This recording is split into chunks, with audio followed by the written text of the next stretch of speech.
இப்போது புதிய அறிமுகம் ஆச்சி ஹோட்டல் சாம்பார் மற்றும் ஆச்சி இடிச்ச சாம்பார் 50 கிராம் ரூபாய் 20 மட்டுமே.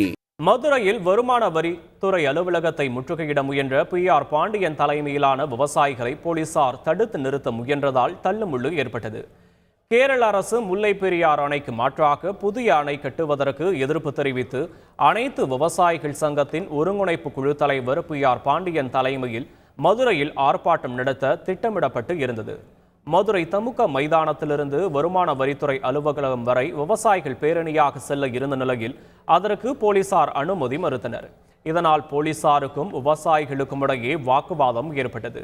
இதனைத் தொடர்ந்து 100க்கும் மேற்பட்ட விவசாயிகள் தல்லாகுளத்திலிருந்து வருமான வரித்துறை அலுவலகம் நோக்கி பேரணியாக செல்ல முயன்றபோது அவர்களை காவல்துறையினர் தடுத்து நிறுத்தினர்.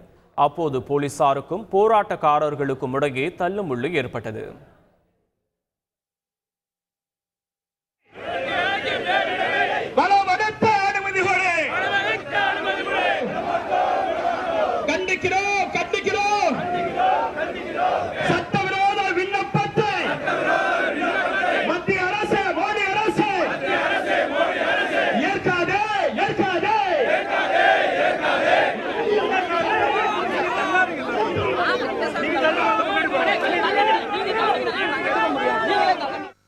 அனைத்து வேளாண் கடன்களையும் தள்ளுபடி செய்ய வேண்டும், விவசாயிகளுக்கு மாதம் 5000 ரூபாய் ஓய்வூதியம் வழங்க வேண்டும் என்பன உள்ளிட்ட கோரிக்கைகளை வலியுறுத்தி விவசாயிகள் சங்க தலைவர் ஐயாக்கண்ணு தலைமையிலான விவசாயிகள் திருச்சி மலைக்கோட்டையில் போராட்டத்தில் ஈடுபட்டனர்.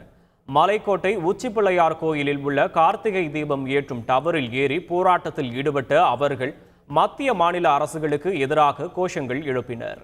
இப்போது புதிய அறிமுகம் ஆச்சி ஹோட்டல் சாம்பார் மற்றும் ஆச்சி இடிச்ச சாம்பார் 50 கிராம் ரூபாய் 20 மட்டுமே.